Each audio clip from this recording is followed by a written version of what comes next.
You are listening to Gangland Wire, hosted by former Kansas City Police Intelligence Unit Detective Gary Jenkins. Hey, all you wiretappers out there, welcome to another show. I really appreciate y'all tuning in. I have a special show for you today from, we always talk about around the mouths of the men that did it. So, you know, we talked to Ken before about a book he did, The Great Escape of 1931. Well, we'll ask him exactly what the title of that is, and I'll have a link to it. It's a pretty interesting story. But he was also a correctional officer up at Leavenworth when every mob guy practically in the United States went through there at one time or another, and he has some great stories. So, Ken, welcome to the show. Glad to be here. Folks, this is Ken Lemaster. And how many years did you spend at Leavenworth? I actually did 32 total years in corrections. Started out with a military prison, worked at the Kansas State Penitentiary for a year, and then did 27 years with the U.S. Penitentiary at Leavenworth. So we talked before about your book. Tell the guys here I know you have 3 books. So tell them a little bit about your 3 books. I started out with a pictorial history in 2008 of the United States Penitentiary, carrying the history through in photographs. The second book was on Fort Leavenworth. The third book was about the city of Leavenworth. They were all pictorial histories. And then the story that's inside of the book, Leavenworth 7, The Deadly 1931 Prison Escape, all centers around Frank Nash and the group of individuals that were sent to Leavenworth with Frank Nash that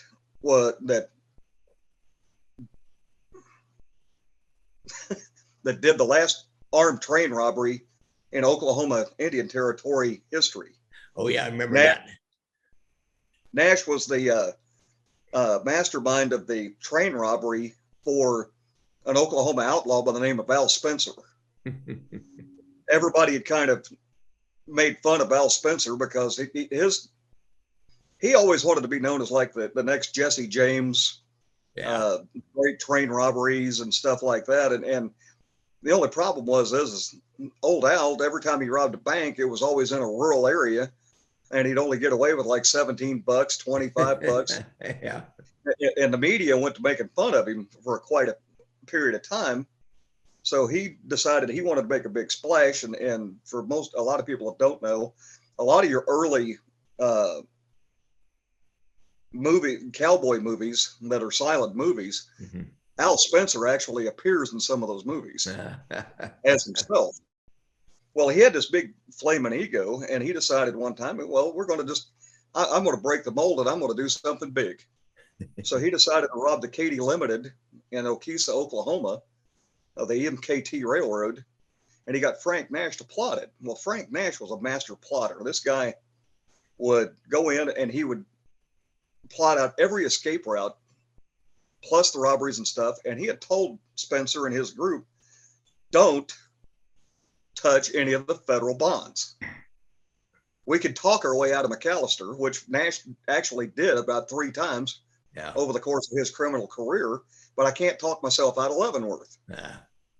Well, Spencer decides to go into town and tell everybody, hey, we're going to rob the Katy Limited in Okesa just to show that I'm big time.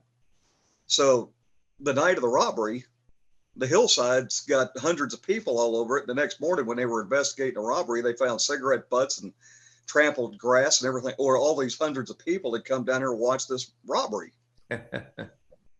And well, long story short, they send Nash and 6 others to Leavenworth. Al Spencer meets his demise in a shootout with U.S. Marshals and deputy sheriffs. And Nash gets to Leavenworth, and yay, lo and behold, he talks himself out of Leavenworth. He gets in he's a cook inside the hospital, and the AW then had to eat at the institution hospital. AWs, captains, and everything had to eat the same meal at the same time as the inmates back then, to prove that it was palatable and could be ate. Yeah. So he gets in good with the associate warden. The associate warden decides, hey, I need a cook for special events out at my house. So he gets Frank Nash a trustee's pass, which, by the way, Frank Nash's assistant cook was a individual by the name of Frank Nitti. So here they are. They're out here cooking at the deputy warden's house on special occasions and stuff. So Nash, one afternoon, walks up, uses his trustee's pass, and says, hey, I'm cooking a dinner over at deputy warden's house tonight. They let him out. Along about 9 o'clock or so, the officer calls over to the deputy warden's house and says, hey, it's getting about count time. We need Frank Nash back over here. And he says, Nash ain't been at my house all night. So he got out. And when he got out, he was aided by Machine Gun Kelly, Thomas James Holden, and Francis Keating. For those people out there that don't know who Thomas James Holden is, he would eventually become the very first man ever placed on the FBI's 10 most wanted list for committing a murder. He killed his wife, 2 of her brothers, and shot his sister-in-law over a drunken argument in Chicago and fled Chicago. And he was also wanted in a string of bank robbery or store robberies. So it was that was what you call in the modern terms a dysfunctional family. Yeah. Everybody should have one.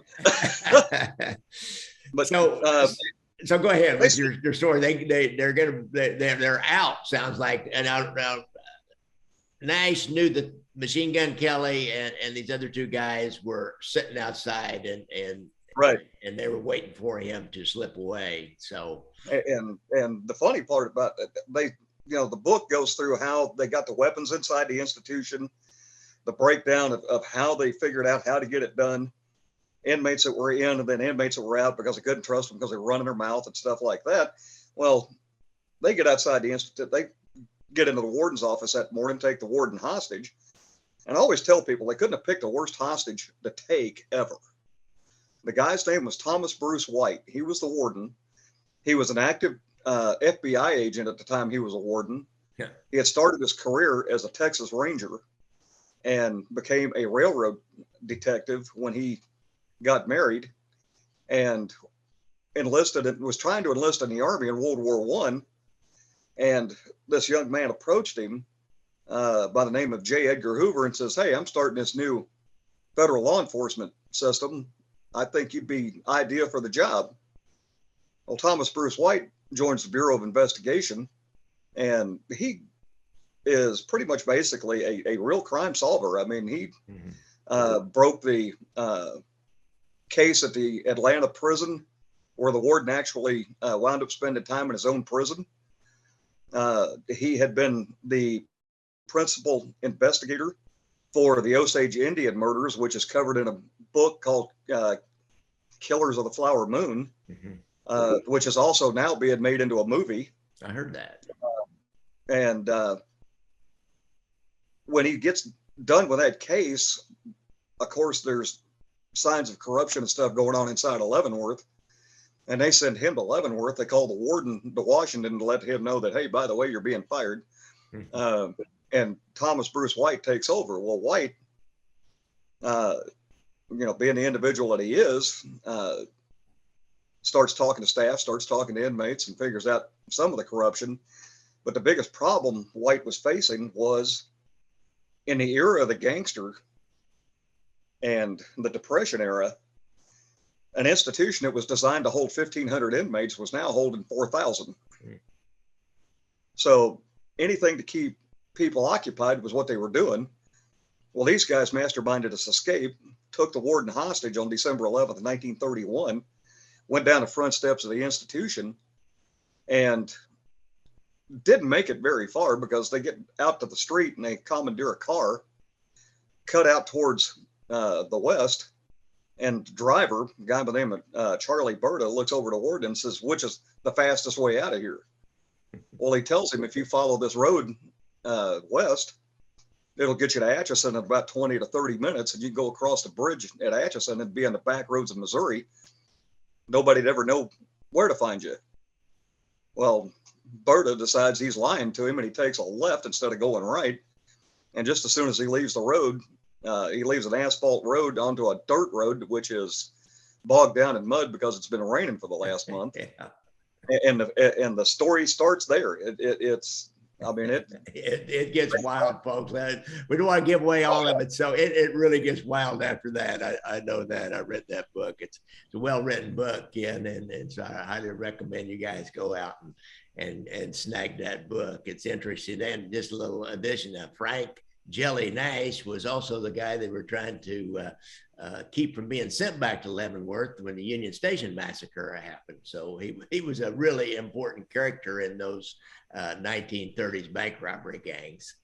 The most interesting part about Nash, I've got the Union Station massacre FBI report, the entire thing, and I've actually got a different spin on that. I don't think they were trying to break Nash out. I think they're trying to kill him. Oh, really? He knew too much. Well, not only did he know too much, but you got to remember back in 1934, they were going from the old time outlaws. They didn't want the old time outlaws. If you think back and look at the movie where Johnny Depp played John Dillinger. Yeah. And John Dillinger's in Chicago, and they walk him into this place where all these phones are hooked up and organized crime is getting its feet in the door. Yeah. They were really telling these people that there was no place for them.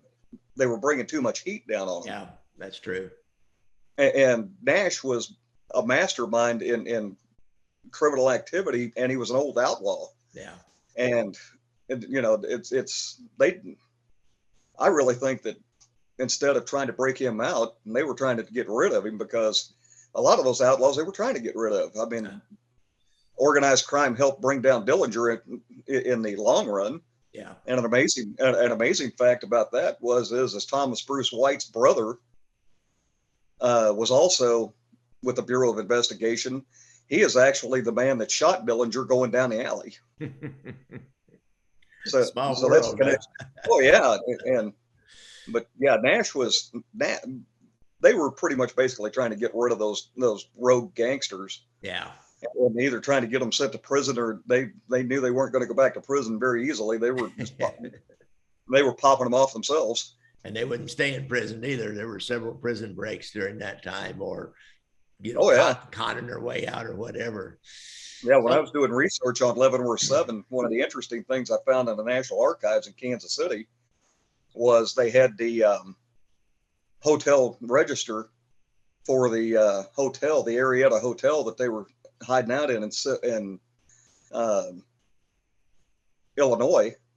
And the interesting part is how they showed how they were doing their aliases.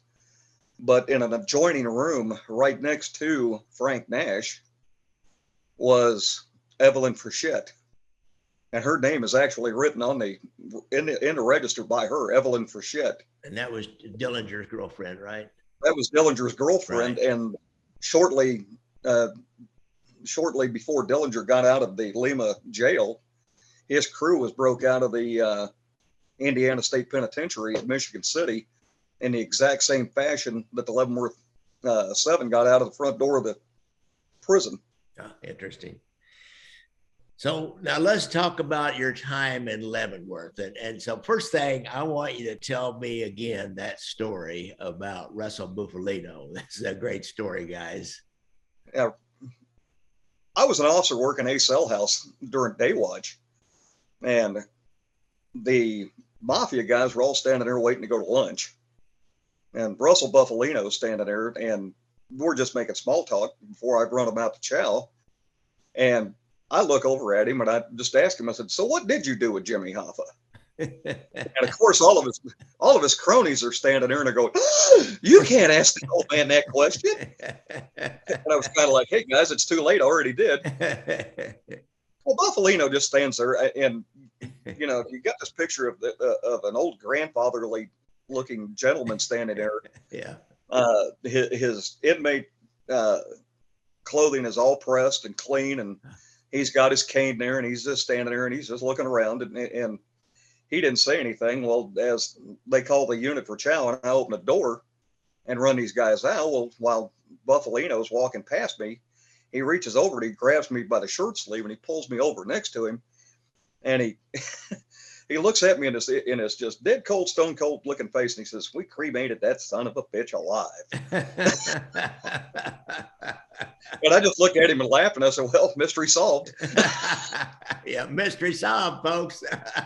Yeah. And it was just like, I got to thinking about that. And I was kind of like, man, out of all the ways in the world to go, I wouldn't pick that one.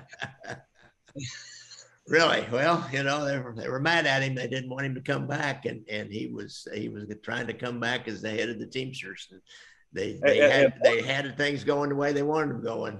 So, and when I first started at Leavenworth, 1983, all of the old guys were in D cell house, which is the second oldest cell house in the institution, and it's currently the only cell house that is been left in its original state. Oh, really? After they remodeled the other three and left D cell house as its original condition. Well, they're all down on the main floor, and they're all in cells. You've got Sonny Franzi, Russell Bufalino, Christiane David, and several others down the row, and it's kind of they dubbed it Mafia Row because every single solitary guy on that range was pretty much basically either a head mobster or the for lack of better terms, the mobsters' caretakers, the guys that were supposed to protect them and keep them out of trouble and keep them away from other inmates and things like that.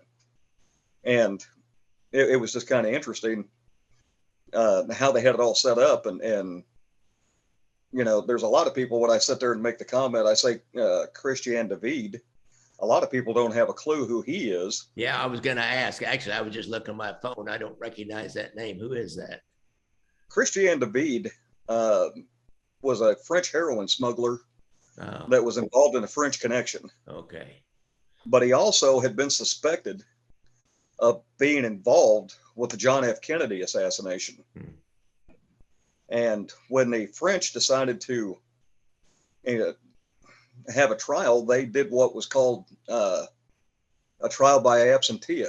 Yeah, I've heard of that. He wasn't there, so they went ahead and tried him anyway and found him guilty.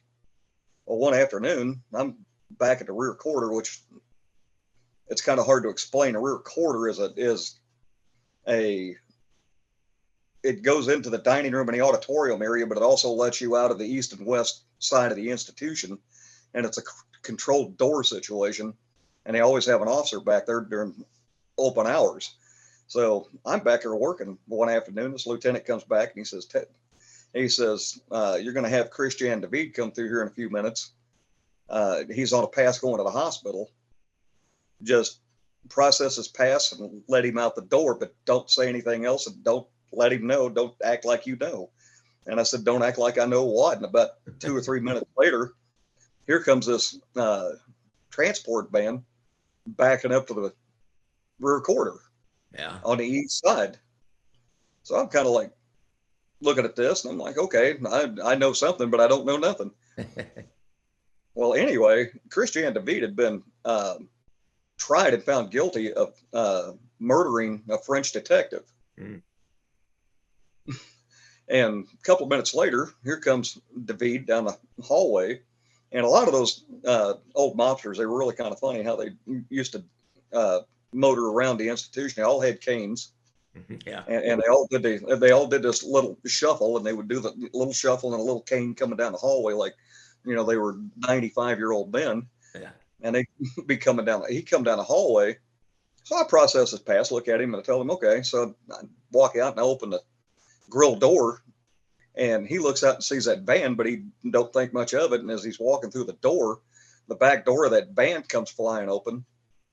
And here is the French detective's partner in the back of that van, and he recognizes him. Oh, boy. So he knows what's up. He's going back to France. Yeah. And the fight is on. You would have thought Mike Tyson had just showed up. Oh, really? Now, this little old wavering man became quite the chore to get down. And the French have a different way of transporting their inmates. We got this guy down, and the two French detectives that were in the vehicle get out, and they actually roll this guy up in duct tape. Oh, really? From his shoulders all the way to his ankles. And it's like, we're holding this guy down and they're rolling this guy up in duct tape. And we're like looking at them like, okay. Okay. And when they get him wrapped up in duct tape, they go back and they put two loops, one in the middle of his back and one in the middle of his, right about the knee level. And they tape that down. And the two loops are actually to pick him up. Pick him up. And they pick him up and throw him in the back of his van like it's Samsonite luggage. Oh, God. And off they go. And me and the lieutenant are standing there looking at each other like, well, win in France. Win in France. but and off he went. So, I don't, he's probably dead by now, but he got life in a French prison. Yeah. It was just kind of interesting how they did things. And that was a good one. So he was in with a lot of problems. Yeah, really. Yeah, duct tape. There's a song that says, "Give me a little duct tape to patch up my life." I don't know how many things I've patched up with duct tape. It's useful for anything. I've kept cars going for several hundred miles with duct tape. Oh yeah. But so they had him in with the mob guys. That's interesting. Well, you think, was that because of age? And they put group people of a certain age and a certain, Well, he was grouped by age, but I'm pretty darn for sure that probably Christian David, even though he was a French heroin smuggler, probably had some type of connection with the Mafia, right? And had connected with the Mafia. So because there was that French connection, heroin came to New York and Montreal, and it was connected to, I think, the Bonanno family at the time, and or maybe Lucchese, I can't remember, but they were connected. They were mob connected. That was a whole, La Cosa Nostra in the United States, and Les Milieux, I think they call that in France. For the Corsicans and the French organized crime over there. So interesting. Now let's talk about another guy who I know, kind of used to know a little bit, and every policeman knew him, who was up there a lot. And I know a lot about him, and he's a good guy. He's one of those guys, James Jr. Bradley. I've had some, I need to do an interview with his grandson. I've emailed with him a little bit because he appreciated that when I talked about Junior before, that I kind of gave the other side of Junior. He's a good guy. He's pleasant. He helps people out. When Junior got out of the penitentiary the last time, he moved into an assisted living place over in Columbus Park and the North End, or Little Italy. And I had two different people report to me, and they weren't, these were just people. And they didn't even know, one of them didn't even know who Junior Bradley was, that he had these mob connections, and talk about how he helps people out. When you're new there, he'll make sure that you find this and find that. And he said all the little old ladies down there were so grateful, because they needed anything lifted or handled or carried, Junior was there to help. And then I know another guy that was in the joint with him for a little bit. And he said, yeah, Junior was the kind of guy, when you were new in, if he knew you or somebody had sent word to him that you were coming, then Junior was right there to help you out. So tell me your memories of Junior Bradley.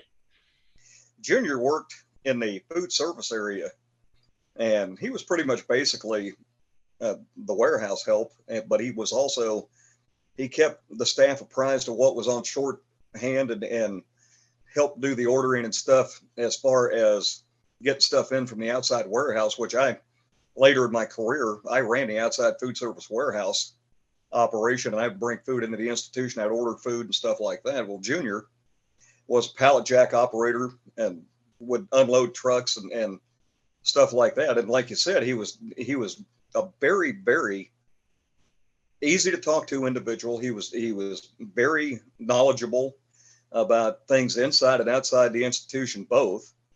And he never caused any problems, which a lot of those guys that were connected to the Mafia and organized crime and stuff like that, most of those guys were the same way.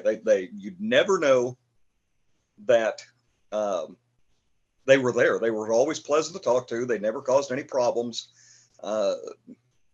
You knew that they were connected in some cases of things going on in the institution. I know that the old guys down in D Cell House, when they were there, actually orchestrated a murder, but you're never going to pin it on them.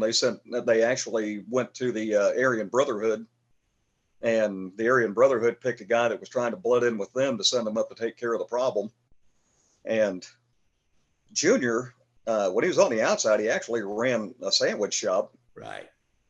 And one day Junior walks up to me, and just out of the blue, we're making small talk. And my father-in-law used to work for Southwestern Bell.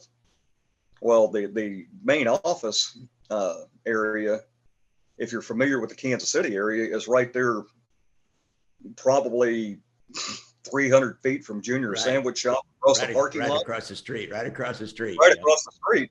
And Junior walks up to me, and we're talking, making small talk about food service and stuff and what's going on during the day. And he looks at me and he says, "Oh, hey, by the way," he says, "I been meaning to ask you." And he says, "How's your father-in-law, Red?" I kind of look at Junior out of my side, give him a little side eye. Yeah. And he looks at me and he says, "Well, he used to come over and eat at the sandwich shop every once in a while." And I was like, "Is there anybody that you don't know?" And he says, "Well, probably not." Probably not. Now, guys out there, some of you may not be familiar with Junior Bradley. From Kansas City, you probably already followed the Kansas City mob, but he was a fence. He was a fixer. He had connections with every major booster in the Kansas City area and in the Midwest, or a good burglar, somebody that would go out and make a good score. And then he had a store down in the city market that the small items that he would get in from boosters, like perfume and razor blades and film and aspirin, anything you could get out of a drugstore, he would buy it for 25 cents on the dollar. And actually he was trading drugs like Dilaudid and other pharmaceuticals like that. He had another guy that would bring the items to the store. He'd take a look at it, and then they'd either leave it in the back of his truck, or he'd have them take it down by the city market, and then he'd send them over to this other guy who would then give them, the requested the amount of drugs that Junior decided that was worth, or he would just give them cash. Like I said, it was about 25 cents on the dollar. And we worked, if you look back in the podcast and see the Missouri State Trooper Undercover, I think was maybe the title of the interview I did. Well, he and an informant worked Junior Bradley big time and sold him a lot of what was supposedly stolen property, and trying to they ended up making some kind of a case on him. I can't remember. But he also, here's another thing Junior would do is a guy I know was in another penitentiary, and he told me Junior sent him word that a guy named Gaetano Badalamenti was coming there, and this guy needed to help that guy out. He was an older guy, didn't speak English very well, and he needed to help him out. Well, Gaetano Badalamenti was a Sicilian who was the main kind of kingpin in the Pizza Connection case. He was a huge cocaine and heroin dealer. And so the Pizza Connection case was after the French Connection. So it was the next huge Sicilian, French, kind of international Turkish drug connection and Colombian drug connection into the United States. So Junior was that kind of guy. He was always fixing things and making connections. We were on a phone, and somebody called Junior down there to sandwich shop, and the guy was worried his son was getting ready to do a bit up in Leavenworth. And so he's talking to Junior about, what does he need to do? So Junior said, well, let me make some calls and I'll make sure when he goes in that he's taken care of. Of course, I think Junior probably got paid for that. They didn't really talk about pay, but kind of goes without saying. So that was a little bit of Junior's. And you probably saw some of that kind of stuff, didn't you? Yeah, Junior was always in the know. He knew everything that was going on. Yeah. And like you said, he was a fixer. If some of these guys coming in, and he probably did the same thing for this guy's son, when they came in, these guys really have nothing. Yeah. And all they get when they get there is inmate clothing and underwear and a bar of soap that's about, it looks like a travel size bar of soap. Really? Something you could wash your hands with and it's gone. And it's kind of like the Junior would always make sure that they would take up a collection for this guy, and guys, and what I mean by take up a collection, they would go down to the commissary and somebody buy an extra tube of toothpaste, another guy would buy a couple of bars of soap, a couple of guys would buy, a couple of things to eat, bags of chips and stuff like that. Yeah. And this guy would show up and they just made sure that he hit the ground running and had things to take care of him until he was able to get into the commissary and get into getting himself set up. So yeah, and I mean, you'd see it all the time. And of course, there's rules and regulations about inmates giving anything of value to another inmate. Well, It's kind of like, they find a way to do it. I mean, it's on with them, it's on the up and up. So and Junior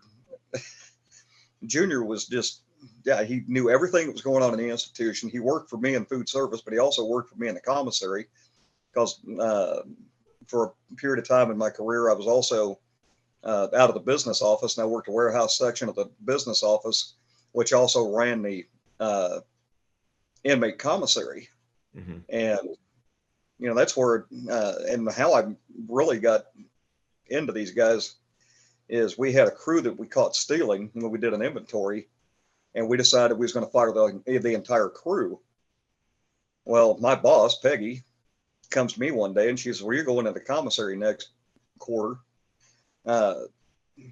Pick your crew. Well, by crew stealing, was that, you mean inmates or correctional officers? The inmates were stealing out of the commissary. Inmates were stealing out of the commissaries. Yeah. Right. I understand that happens every once in a while. and when I picked my crew, I actually picked all the Mafia guys. Yeah. Interesting. My boss came in the Friday before the commissary was due to open when the inventory was over. And she said, well, have you found a crew? And I said, yeah. I said, they're all down here now. She walks back in the back. She looks up and she's like, it looks like Little Italy. And I was like, there's one thing I do know about mobsters. They're not thieves. Not small time thieves. Yeah. But, so do you remember any of the other names that were in that crew? Oh yeah. That's when I hired John Stanfield for the first time. And Stanfield, being a true Sicilian, speaks with the old Sicilian brogue. Mm-hmm. And he was the head of the Philadelphia family for quite some time, and his storyline is really kind of wild because his storyline includes a rolling gun battle down a major freeway in Philadelphia where they were trying to kill him and his son. Yeah. And his son actually wound up getting injured, and he was always a real colorful individual to talk to, and he was always, I was sitting there one night and I was throwing commissary out the window at these guys that were shopping, and we had this one guy in the line, and he just started running his mouth, and I'm just kind of like, before I could say, I'm getting ready to say something, and before I say anything, Stanfield looks over at this guy and he sits there and he says, you needed to shut your mouth. And this guy looks up at him and he sits there and he says, who that? do you think you're talking to, old man? And he looked at him and sat there and he says, oh, old man, your ass. And I mean, they went into an exchange that was going back and forth. And I'm just sitting here actually watching it. Like I'm watching the Royals or something, play a game. And I'm like, and finally, one of the other inmates out in the hallway reached over and jerked this guy backwards out of the window. And he whistled up in his ear and told him, said, you know, you may want to leave that old man alone because he could bring a lot of problems down on you. And the guy instantly found out who he was talking to, and he shut up and he even actually apologized. Oh, I'm sorry. And he even apologized to me. And I was kind of like, hey, wow. Cool. Yeah. Now that we understand each other. That's a good one. Yeah. And when you would get on the man, the funniest part is every time somebody would mention the name John Gotti, mm-hmm. and Stanfa was there, he would go into an absolute tirade about that filthy piece of trash. He's not a made man. He's not a mafia member. He's not. It's like, calm down, you know. Wow. Relax. I mean, he would get his blood. That would get, and he told me one time. He says, yeah. He says, I don't like that piece of trash. He's nothing but a neighborhood punk who likes to think he's a gangster, but he's just nobody really in particular. And he says that man did an unsanctioned hit on two of my friends out in front of an eatery in New York City. Yeah. And he says, two of those guys that pulled the trigger in that shooting, my bosses were looking for somebody to do a particular job, and I found them somebody that could do that job and dropped two of those bodies. And I said, so are you confessing? He said, they already know I did it. So it's, I'm not telling anybody anything new. He says, yeah. He says, I'll tell anybody in the world. Yeah, I'm the one that paid for that hit. Those two guys needed to go. And it's like, hell, you know, whatever floats your boat, I guess. Really? But Stanford, he would always go down to the dining room. And one of the things about Sonny Franzese when he was there, when he came in, all of the families, the different crime families, they never sat together. They would sit in various different places in the dining room. And when Sonny got to the institution, he told them that's going to stop. When you're in jail, families aren't separate. We don't want these punks in this jail thinking we're weak. That's good.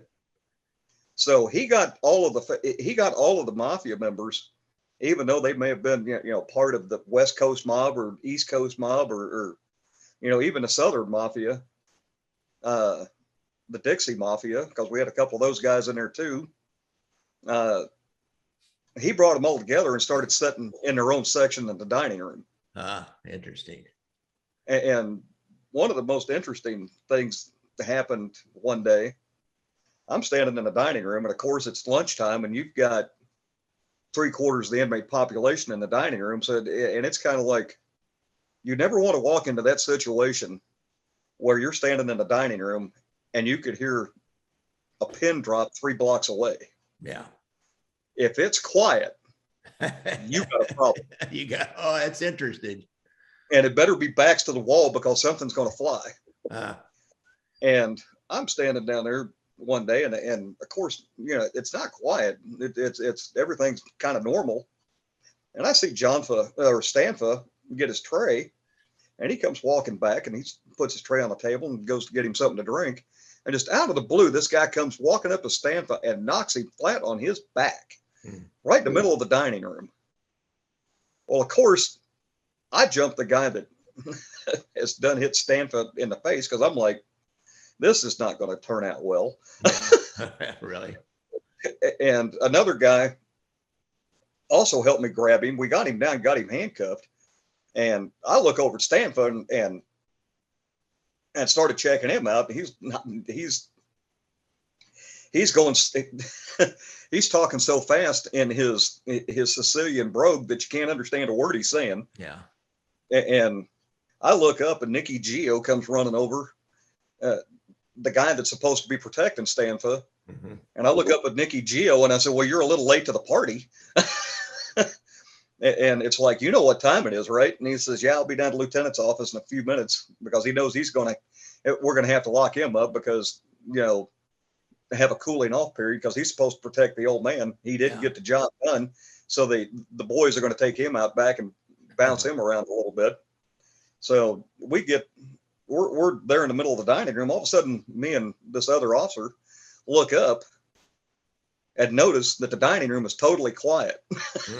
Yeah. We look up, and every single solitary inmate within probably 30, 40 feet of us is sitting at a table, and every single solitary one of them have got a shank. And we're all sitting there, me and this other officer is looking like, So I've never seen that many shanks in one place in my entire life, and all of them are looking at us, and I'm like, okay, this is the deal, folks. Stanfa's okay. I'm going to take Stanfa over to the hospital to get him checked out. We're taking this guy out of this dining room without any problems, okay? It's done. It's over. And all these inmates are looking at us, and I mean, the other officers telling inmates the same thing as I'm talking to them. And it's like all of a sudden shanks disappear and they go back to eating. like nothing has ever occurred. Wow. And I've never said the biggest whew that day of my life. Now, who was that guy? Was he just a nutcase, or he had told us, because I come back from taking Stanfa over to the hospital, and they're checking him out, and I come back over to the lieutenant's office, and he's sitting there talking, and the lieutenant looks at him and says, "What the hell were you thinking?" He says, "Somebody told me that guy was a child molester." And I can't stand child molesters. As a matter of fact, I'm in here for killing a couple of child molesters. And it was like, you don't know who that guy was? And the guy says, hell no, I don't know who he was. It's a damn child molester. And I looked at him, I said, that was John Stanfa. He's the head of the Philadelphia crime family. And that guy's heart sunk all the way to his feet. It's kind of like, So he just fell out. And the guy looked, you're kidding. No, I'm not kidding you. I know an awful lot about John Stanfa. So yeah. And the guy, we had to get him out of the institution right then and there. We sent him to another joint, and Stanfa I think he spent 2 days in lockup just to make sure that there was no retaliation or whatever going on or anything. And I talked to him during those 2 days, and he's like, there ain't nothing going on. He's that guy's out of the joint. Yeah. He says, no, I ain't going to guarantee something ain't going to happen to him at the other joint, but hey, that's life. Yeah. And it's like, it's exactly what it is. And Stanfa, one of the key pieces of advice Stanfa gave me, we were talking one day, and he looks at me and he sits there and he says, he says, 122 caliber round behind the right ear solves a lot of problems. It's cold, dude, there. And it's kind of like, and I said, yeah, I bet you know a lot about that. He just kind of grinned at me. And I mean, it was just kind of like, it was really kind of funny. These guys could be funny, but boy, I tell you what, when they were down to business, and the story I was telling you earlier, where the old guys had a guy actually hit, was at 9 o'clock at Leavenworth. They close up the institute. They have a period of, if you want to go lock down in your cells at 9 o'clock, they would run you upstairs, and we'd lock all the doors, and then we'd come down and we'd block the stairwells for people going up. Well, in D-Cell house, where all the old guys were, Buffalino and all those guys, they were downstairs. Well, at 9 o'clock, they're going to bed. Well, we had this one inmate upstairs that would get up in a cell and turn a radio on and start singing and dancing and doing whatever, making a lot of noise. And they got a hold of the Aryan Brotherhood and told them, said, hey, could you send this guy a message? So they sent this guy up that wants to blood in with the Aryan Brotherhood, earn his bones to get in the group. He goes up and tells this guy, look, knock it off, turn the radio off, and shut down the noise. The old guy sent me up here. Yeah. And this guy turned around and looks at this guy and he tells him, he says, well, you know what? I'll just make a punk out of you. You ain't nothing to me. I'll make a punk bitch out of you. Well, game on. So they did their due diligence with going to the shot callers inside the penitentiary, and every penitentiary's got a committee of its own. If there's something going down in the institution, like a major hit, they're going to kill somebody or whatever, they'll actually send feelers out to other groups, the Crips, the Bloods. With us, it was the Moorish Science Temple in Earl Coleman Bay. He was the major shot caller in Leavenworth. He was part of the DC crew that came from Lawton when Lorton when they shut it down, and he was a major player. And everybody went out to this, went out and did their due diligence, and all the groups sat there and said, this guy ain't affiliated with us. You can do whatever you want to do with him. And one evening, I'm standing in the main corridor, and all of a sudden over the radio, officer needs assistance, D cell house, inmate with a weapon. And I'm not more than probably 50 yards from the front door, D cell house. I go running in the cell house. And usually when somebody's getting killed or somewhere farther down range, well, I come running in the front door of the cell house, make a right to where the officer's yelling, and I almost fall over the top of these two guys. And this inmate is just hammering away at this guy that they told to knock off the noise. And I mean, he is just hammering him. He's got about a 14-inch piece of strap steel. And every time he stabbed this guy, he was putting it all the way through him. And we're standing there. And at that point in time, officers didn't carry anything. All it was know-how. And if you had to pick up a chair to wrap the guy that was killing the other one across the teeth, well, that's what you did. Yeah. Well, unfortunately, there was nothing handy. Yeah. Nothing we were trying to nail down. Yeah. And we're trying to get this guy off of him. And finally, there was a lieutenant by the name of Danny Williams, black lieutenant, comes in, he screams at him, and we're screaming at him and throwing things at him and trying to get him off this guy. And finally, this guy just screams, "Die, you mother, die." And he shoved it. Last time he hit that guy with the shank, he hit him dead center of the chest, drove it all the way through him, and it broke the tile on the floor right below him. He gets up, and the lieutenant looks at him. Well, of course, this guy's now an official member of the Aryan Brotherhood. He just ain't been he just hasn't got his tat yet. He made his bones. He made his bones. And Lieutenant Williams, the lieutenants were the only ones that carried handcuffs in the joint at that point in time, because the policy was you didn't want to carry anything that the inmates could use against you. Yeah. And the lieutenant goes to put handcuffs on him, and the inmate jerks away from him, and he looks at Danny Williams right in the face, and he sits there and he says, "There ain't no GD N-word going to put handcuffs on me. Mr. Lemaster is going to put handcuffs on me." And I'm looking at this guy like, oh no, okay. Oh no. So I took the handcuffs from the lieutenant and put them on him and took him down to the lieutenant's office. And on the way down to the lieutenant's office, I mean, he's like, I asked him, I said, "So what was up with that?" And he looked at me and he sat there and he says, "It's just business, boss, just business." Huh.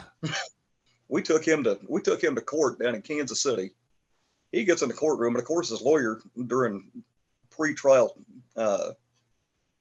hearing says, "My client here is really not guilty. He's a victim of that." This inmate reaches over and he jerks his lawyer back down in his chair and stands up, and he says, "Don't listen to this guy, what he's got to say." He says, "I'm guilty." He says, "I enjoyed doing what I was doing. If I had to do it all over again, I'd do it all over again. I'd kill that SOB as dead as he'll ever be 3 times over." And it's just kind of like, well, I guess that there goes the day in court. And, Really? and the judge pretty much basically said, "Well, since you feel that way and you're admitting guilt, I'll just go ahead and pass sentence now and give you a lifetime of thinking about it in the federal penitentiary." Yeah. And the guy's still alive, and he's in his 70s now, but and he's old and crusty, but yeah, he's still alive. Well, there's some people out there. I used to see them. They'd come out of a stretch and they'd be all fit and healthy. And as soon as they hit the streets, they'd start doing drugs and living this dissolute lifestyle and doing crime until they got pinched again and caught another sentence. Yeah. And it's almost like they wanted to get caught. I told this one guy, I said, you're like an institutional man. You can't survive out of the institution. He just looked at me like I had two heads, but I firmly believe there's people that, if they do get out, they're going to do something to get back in. They're more comfortable in that confinement than they are out on the streets. We actually had a guy when I was there, and I can't remember his name, but it was really kind of interesting. He had been in the institution I got there in 1983, and he had been in the institution for 25 years before that. Yeah. And his bit was for bank robbery. And he was getting out of jail. He was getting out of the penitentiary, and everybody was wishing him, have a good life or whatever. Yeah. And he went back to his hometown and got off the bus, walked into the first bank that he saw, and handed the teller a note that said, this is a robbery. I've got a bomb on me. Don't do anything stupid. And she gives him the money in the cash drawer. He walks out of the bank and sits down on a bench sitting right in front of the bank. And when the police get there, they're, of course, they're getting ready to rush in the bank to see what's going on. And he sits there and he said, I'm right here. Yeah, I can see that. And they said, yeah, and he was back within a couple of months. Yeah.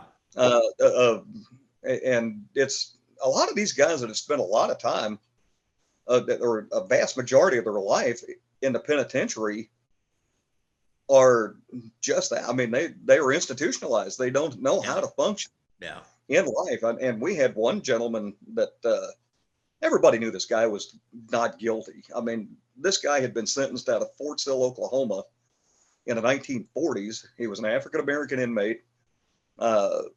He was painting on Fort Sill, Oklahoma. He was painting buildings and stuff on Fort Sill, Oklahoma. And this colonel caught him having sex with his daughter. Well, of course, it's a black man having sex with a white woman. Yeah. In that era. And of course, it's not going to bode well for the gentleman. In fact, and this guy is still in the penitentiary in 1983 when I show up at Leavenworth. And like I said, everybody from the warden all the way down and the Kansas City prosecutors and everybody knew this guy was innocent. Yeah. There was no way in the world this guy was guilty of anything. And I mean, crime. Yeah.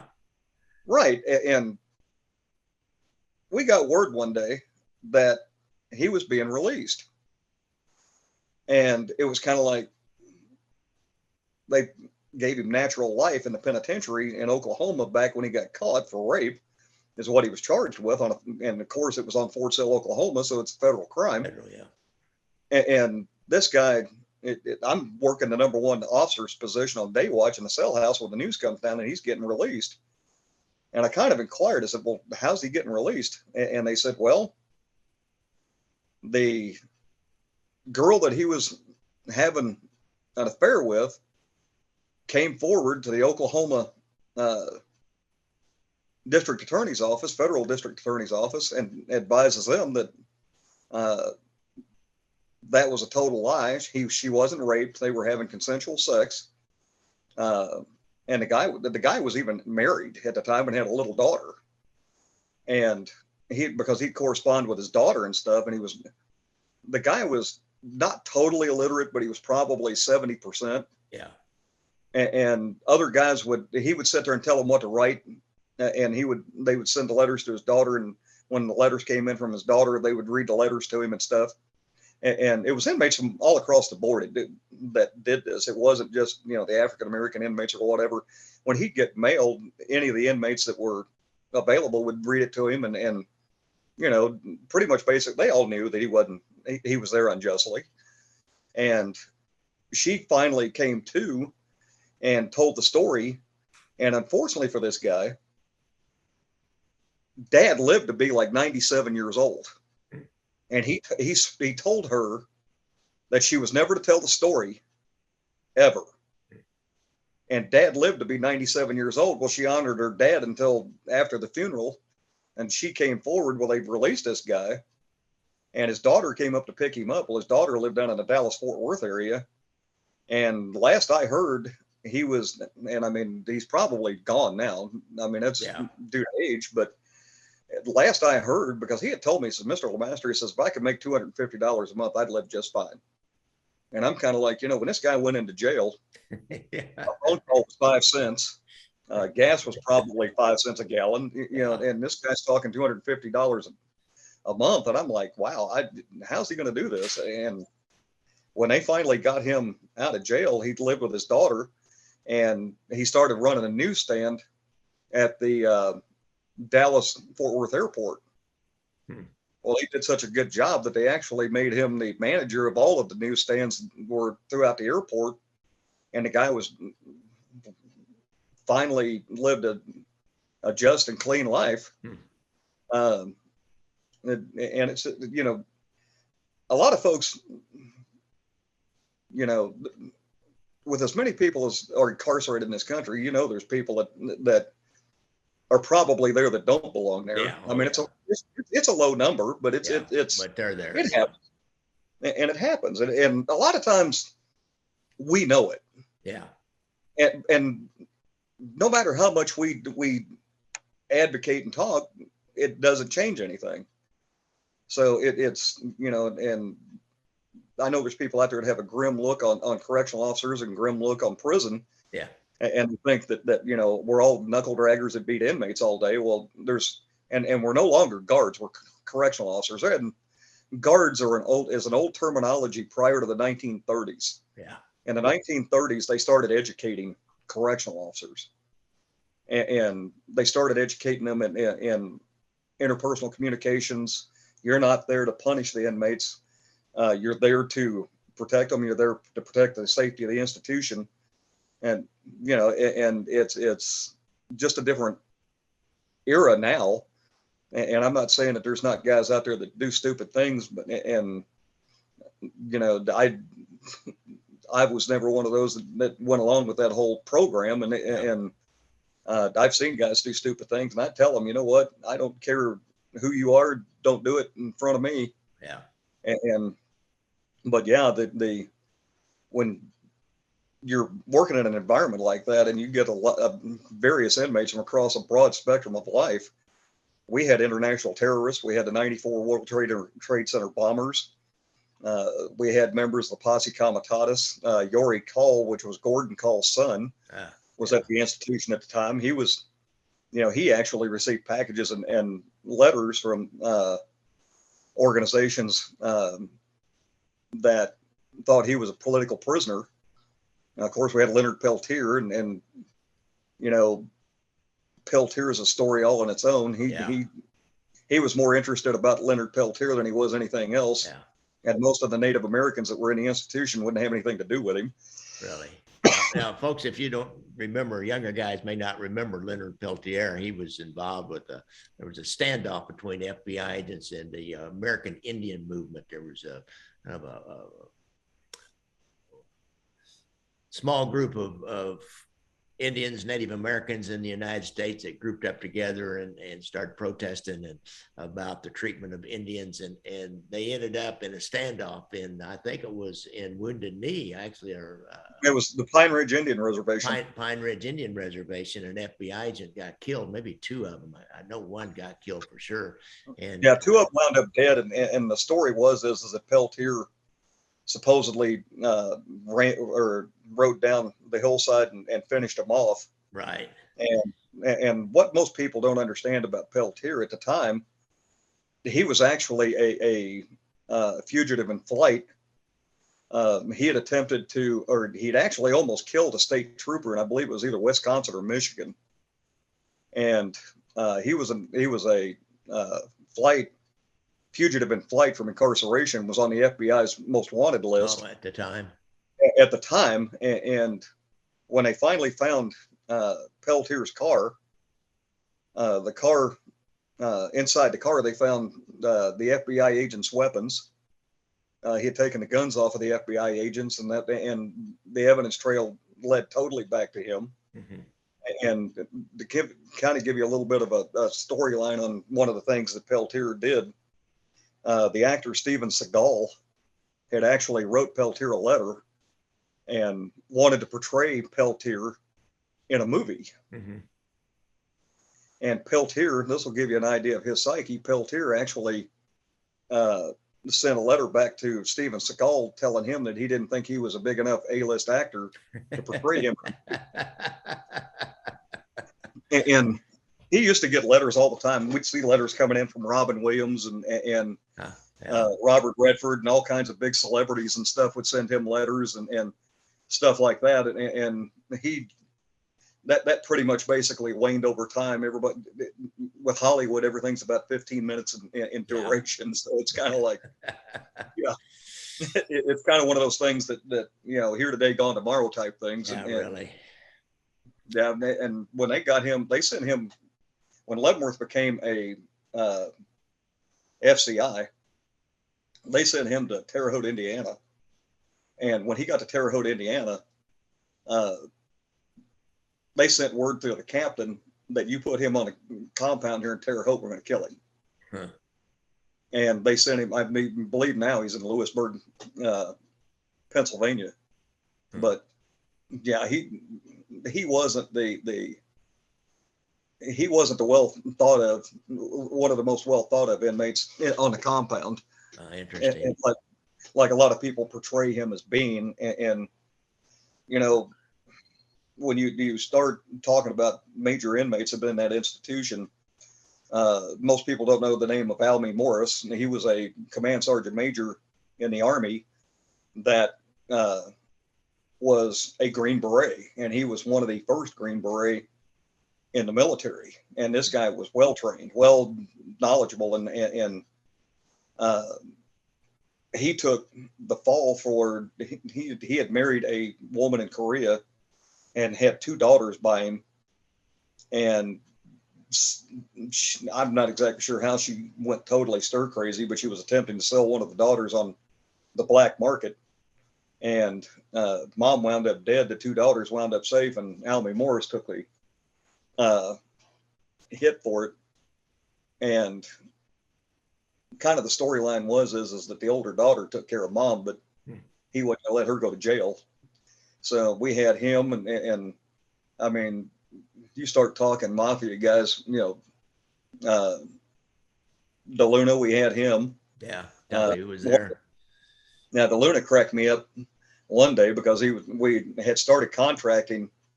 When I first started there, inmates would come in with a garbage truck and pick up all the trash and then haul it out of the institution and haul it down and dump it at the city dump. Well, when they closed the city dump and started having Deffenbaugh, they were taking everything up to Deffenbaugh. We decided to have Deffenbaugh come in and put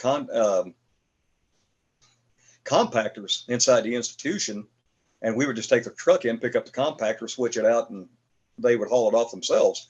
Well, DeLuna was working food service, and he comes out there one day, and I looked at him and said, "So what are you doing out here?" And he says, "Well," he said, "I just want to take a good look, and I'd like to thank the U.S. government for contracting with a company that I have stock in." And it was really, I had to laugh because it was kind of like, yeah, I could see that. Yeah. But one afternoon, I'm at a area where we monitor inmate phone calls at that time, and guy gets on the phone, dial 0, the operator answers, and he says, "Collect call from Tuffy." Well, okay. I recognize the voice, recognize the nickname. So I'm sitting here taking notes, and the operator gets the guy on the line, and she says, "Collect call from Tuffy." And he says, "I'll take it. Somebody's due to find firecrackers in their back seat." Got it. Click. Well, okay. So I'm making this note. Well, I get with a special investigator services inside the penitentiary and let them know what's going on. Well, the next day or next 2 days or whatever it was, I can't remember the mobster's name, got blown up all up underneath the bridge viaduct down there in the what is it, the river bottoms area. Yeah. I can't remember the guy's name, but he was part of the Kansas City mob, and they wanted to shut him up, and they blew him all over the bottom. He come out, got in his car, and boom. That was Carl. Must have been Parker T. Gary T. Parker T. Probably is who it was. And I believe you're right. The name really sounds familiar, but there it's was really a couple of them. Then there was Carl Spiro about a year or so after that. So there was a couple, 3 of them along there. I can't remember exactly. One up was on Truman Road. They're all in the east side. So right. When you say a viaduct in the east bottoms, why you kind of like a general area. Yeah, it's kind of a general area, but it's kind of one of those, and you know, and having John Mandacino there, and Mandacino came back in, and he worked for me for a period of time, and he was quite the gentleman, and you know, he was one of those you couldn't even get a cuss word out of him. Very well spoken, but he was very quiet, very polite. Yes sir, no sir. He would do his job, and motor around the institution. And him and John Stanford were really tight. Oh, really? As they were going through the institution, and it was kind of, you know, and Junior was also there, and they were all really tight. Now, John, let me tell you, folks, who John Mandacino was. That's not a real commonly known name, even in Kansas City. He ordered the last known mob hit in Kansas City. Actually, he was a bookie, and for some reason, he contracted with a Peckerwood or a non-Italian named Patrick McGuire, who was just a professional thief, a professional criminal, bank robber, and kind of a traveling criminal, and he contracted with him to hit a guy named Larry Strada, who was a bookie underneath Mandacino. And I think they'd gotten word that the government, this is back when sports betting was still illegal, which is kind of a shame. Yeah. How many guys did you have come through that penitentiary for bookmaking, and now it's legal everywhere? I'm going to tell you what, it's a who's who of who. Really? So he pays McGuire to hit Larry Strada, and you know, he uses Peckerwood, and he doesn't follow the rules. This whole thing was ill-advised. First of all, they didn't need to hit Strada. Strada supposedly had given the government a proffer, but you know, so what? You know, it wasn't worth all the heat that came down afterwards, because and using a guy like Patrick McGuire, well, he's got no code. He gets caught on another crime not too long after that, and the first thing he does is give up Mandacino, and Mandacino ends up taking a hit for paying McGuire to kill Larry Strada, and that was the last one. I think they learned their lesson from that. The next time we had several guys fall for a bookmaking thing was a couple 3 years after that. They just immediately pled guilty and took their little 2 or 3 year sentence and went on. It was ill-advised. So it's interesting to hear about what he was like as a personality. I knew he was a bar runner. He owned a bar, bartender, and bar owner. So he would have been, good with people more than likely. But oh yeah, I got a lady coming here shortly to pick up the guns. All right. So Ken, we're probably out here about we're kind of over our time anyhow. I usually do them this long, but this has been so fascinating. So Ken Lemaster, one of the more interesting stories though, when DeLuna on the Las Vegas crime skimming case, it was kind of interesting. A lot of the guys that were part of that Las Vegas skimming trial came through Leavenworth, headed to other institutions, and every one of them, and I don't know, folklore and stories and stuff like that, but I found it pretty interesting that every single solitary one of them that came through, we had them in a holdover status, so they were in the second floor of the hospital, and I was working that area at the time. Every one of them was talking and telling a story about, well, I can't believe who the witness was for the prosecution in the Las Vegas skimming trial. And I asked a question one instant, so who was the main witness? And he said, well, one of the witnesses was that goddamn Elvis Presley. Elvis Presley. And it's kind of like, If you hadn't heard, Elvis died in 77, and this is the mid. It's kind of like, oh, well, that story about the witness protection, it's more true than you know. And I'm like, oh, whatever. Yeah. Now, for you guys out there that don't know that, there's a pretty famous story that Elvis, when he didn't really die, the government faked it because he was going to testify against the Dixie Mafia because they stole his airplane and some kind of a drug thing. So he had bought it. He had actually bought that Corsair 880. Yeah. And it was a fugitive finance Vesco. Oh, he was a financier that was in trouble for some of his stuff. And something Vesco. Yeah, I remember that. Yeah, Robert Vesco. That's who it was. So Elvis got that plane from Vesco. I didn't realize that. Yeah. One of the more interesting things about that, though, is that airplane, the only time it's ever been videotaped taking off and landing was actually at the downtown airport in Kansas City, Missouri. Interesting. So I mean, it's kind of interesting, some of the stories that you hear inside the penitentiary, and you know, it's like the guy Patty Mitchell, which was a Canadian. The funny story about him is that everybody out there remembers the movie Point Break. Yeah. With Patrick Swayze. Yeah. Patrick Swayze's portraying Patty Mitchell in that movie. Oh, really? And he was up in. That movie is about Patty Mitchell's crew. Huh. And Patty Mitchell was a colorful character too. And you know, you meet a lot of these guys that you read news stories about and stuff like that. And like I said, you know, when the news of the day, you know, stand for talking about Gotti being, he's not a made man. He's nothing but trash. He's a neighborhood punk and stuff like that. And you hear the inner workings of how that works. It's kind of like, and you know, when you get to like Felix Mitchell, the drug dealer out of Oakland, California, I actually initiated the investigation on Felix Mitchell's murder. I was standing in the hospital. I took all of his clothes off of him, cut them off of him, bagged them for evidence, and was counting stab wounds. And his son on Gangland talks about, well, they stabbed my daddy 11 times up in Leavenworth. Well, it was kind of like, I counted 65. Maybe my count was a little off. I don't know. But yeah, and it's just how they do business. I mean, the Aryan Brotherhood killed their chapter president in the main quarter simply because he wouldn't take the hit on his fall partner. So the Aryan Brotherhood went back to his fall partner and said, hey, we were contracting your hit because of this, and your buddy refused it. He says, you want to make it right? Hit him. And that's just exactly what he did. He killed his fall partner. So, I mean, that's how it goes. I mean, and Leavenworth, when I first got there, my first 24 months in Leavenworth, we had 18 homicides. Wow. They were killing each other like it was a sport. But it's definitely got its folklore to it. That's for darn sure. That's for sure. All right, Ken Lemaster, I appreciate you coming on and telling these stories.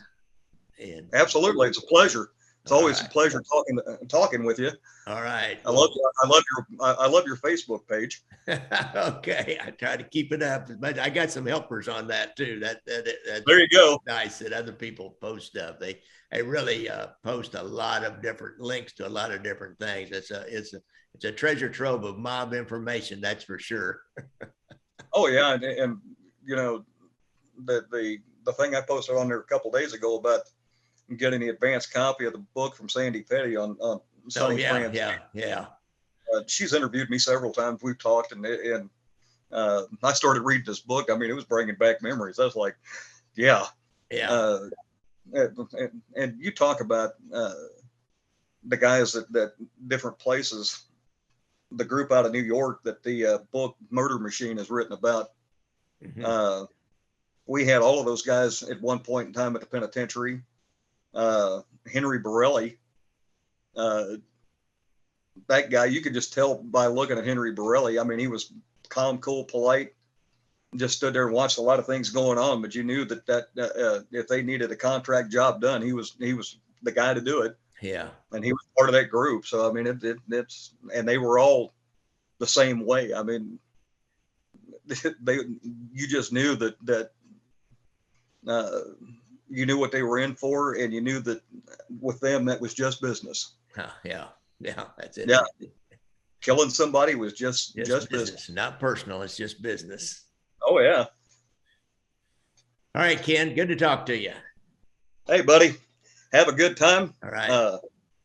I'll be listening when you get the story up, and okay. and I listen to you and several other podcasts late at night when the wife is asleep and I can't go to sleep. Yeah, that's what I do. That's how I put myself to sleep with different podcasts. There you go. Hardly ever listen to myself though. I just can't do it. Oh yeah, I'm too critical of myself. All right, I'm so critical. I don't even like my own recorded voice. Like, yeah, oh yeah. What kind of dork is that? I got you. All righty. Talk to you later. Have a good day, buddy. You too. Bye. Hey guys, thanks for listening to this episode of Gangland Wire. Now, don't forget to like and subscribe down below if you're on YouTube. Now, I started on YouTube, as you all have noticed, I would imagine. If you're on an audio platform like the Apple Podcast app, you can give me a review there. I appreciate that. You can also support the making of each episode by buying me a shot and a beer on your Venmo app. If you had Venmo, that's at Gangland Wire. I have a new way, buy me a cup of coffee. There's a link in the show notes to buy me a cup of coffee or two. You can go to my website. You can see all my books and movies that are for sale, or you can donate via your credit card on the PayPal button, or if you have a PayPal account. And if you donate enough, why, you start getting those books and movies in a coffee cup or a t-shirt or whatever you want. And remember, if you are a friend or suffering from PTSD, check out the Veterans Administration resources. Just go to Google and Google PTSD and Veterans Administration, or VA, and you'll find that website. And you'll find there's a hotline and there's links there to help you find resources to deal with that problem. And remember to look out for motorcycles on the road and stay safe. Bye, folks. Music provided by our good friend and super fan from Portland, Oregon, Casey McBride. Thanks, Casey.